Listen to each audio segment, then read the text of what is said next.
Senior Kinahan leadership. Here's what she had to say. Today, the United States Department of State is pleased to announce a reward of up to $5 million for information leading to the financial disruption of the KTCO or the arrest and convictions of its leaders. I really appreciate you joining me today, and this news has just broke via Sky News and it is now the front page of several papers across the UK. The US Department of the Treasury's Office of Foreign Asset Control has made a statement today in relation to declaring the Kinahan family an organised crime group. They have called them the KOCG, and in a very flamboyant press conference, they have stated that 7 key members will face sanctions, and in this episode we're going to speak about what that means and the reality of it. It has also been reported that they are saying they will give $5 million or 4.6 million euros for any information on the Kinahan crime gang. And that on its own is a very interesting statement because it insinuates that they don't have the evidence to arrest them. The reward was aimed at anything that could disrupt their finances. So instead of just reading all the tabloid newspapers, I'm going to go straight to the Home Treasury US Department's statement on their website to get the full breakdown of what this actually means. They say that an order has been approved to block property transitions of a criminal organisation. Today's action, they said, is a collaboration between the Office of the Treasury for the US, the Drug Enforcement Administration of the US Customs and Border Protection, Ireland's National Police, and also the United Kingdom's National Crime Agency. They say the Kinahan Organized Crime Group smuggles deadly narcotics like cocaine into Europe, and they are a threat to the illicit economy from the international money laundering.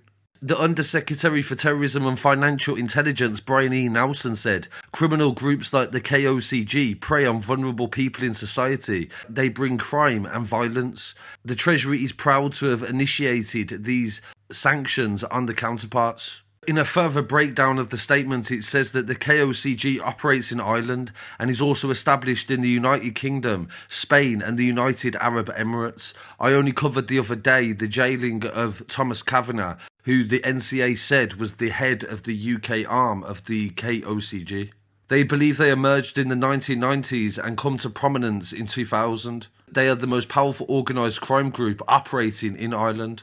Irish courts have said that the KOCG is a murderous organisation involved in the international trafficking of drugs and firearms. The criminal activities of the KOCG include money laundering, generating proceeds in the UK and pooling them together to pass to local criminals before being laundered out of the United Kingdom. Since 2016, they say they've been based in Dubai and have been involved in a gang war with another group in Ireland and Spain. This has resulted in numerous murders, and 2 of them were innocent people. The Home Office has even released a diagram of what they believe to be the setup in the organisation, and it starts with Christopher Vincent Kinahan Senior, the dad, commonly known as Chrissy. They say that he's currently based in Dubai and acts indirectly or directly for the Kinahan Organised Crime Group, and he has a long history of criminality. Chrissy Senior has served several prison sentences in Ireland, the Netherlands and Belgium, and one of them was 6 years for dealing heroin, 2.5 years for possession of cocaine, and 4 years for money laundering. During this time, he built up a long list of contacts, the police said, and they believe this is where he created the KOCG. Christopher Senior's sons, Daniel Kinahan and Christopher Junior, now manage the drug trafficking operation, they say, and Christopher Senior oversees the property portions of the enterprise, and there is several registered businesses under the father's name. Irish national Daniel Joseph Kinahan, they say he's currently based in Dubai as well, and is designated as acting on behalf or indirectly for the KOCG. Each member of the KOCG reports to Daniel Kinahan, and they said they believe he runs the day-to-day operations of the organisation. The connection with Daniel and other members are the fact that they said that he sent money to people that have committed attempted murders on behalf of the organisation, and they believe that they are responsible for sourcing large amounts of cocaine from South America. And the second profile that they've released is the brother Christopher Vincent Kinahan Junior. They say he's an Irish national and currently also based in Dubai, and was designated for sponsoring or providing financial material and technological support for the KOCG. Christopher Junior regularly contributes to a fund that is used to pay KOCG members, they said. He's also been caught travelling with false documentation. Several other associates have also faced sanctions in the US, and one of them is Sean Gerard McGovern. He's currently based in Dubai also, and was designated, they said, in sponsoring or providing illicit materials and technological support, also the same role as what they said Christopher does. Another Irish national that has been sanctioned is Ian Thomas Dixon, and he's based in Dubai also, and he has also been accused of the same role. The third Irish national facing sanctions who isn't part of the family is Bernard Patrick Clancy, and he's based in Dubai, and they believe and accuse him of doing the same as what they've accused Thomas and also Christopher of. The fourth Irish national is John Morrissey. They say he's currently based in Spain, and they believe that he's assisted or provided financial material for the KOCG. And for years he's worked as an enforcer and facilitates drug shipments from South America. And alongside the several sanctions, people that have been sanctioned in America, they've also put flags on several companies. Nero Drinks Company, that is based in Scotland, they say is John Morris's company, and it is in some way connected to the Kinahans.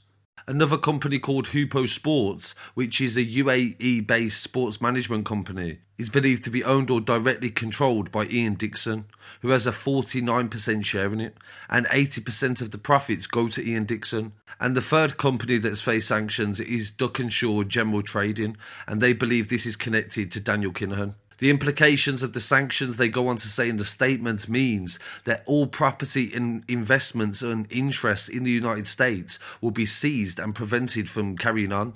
And what is really interesting in this is that none of them are in the United States, and as far as what I've read, there's no properties or businesses that are in the United States. I believe the American government trying to say that we're aware and we're trying to put pressure on you to change your ways as such, because it says at the end of this sanction that these sanctions are not permanent, and if people change their ways that they can be lifted as well. So I'm not sure how that relates with this case, but it does say it in the statement on their website. So as it stands, there's been no arrests, no actual case evidence apart from connections. It's very PR based. The Irish government are liking it because they can state they're doing something about drugs, and also the United States love nothing more than to make out they're doing something about drugs, when in reality this is merely just them saying they don't have enough information to arrest them. But I really want to hear what people have to say on this story, and any other stories please send to news@scarcitystudios.com, and I'll react to it as soon as possible. If there's anything in this story you think is incorrect or inaccurate, please contact me at news@scarcitystudios, and we will try to do our best to correct it as soon as possible. Thank you.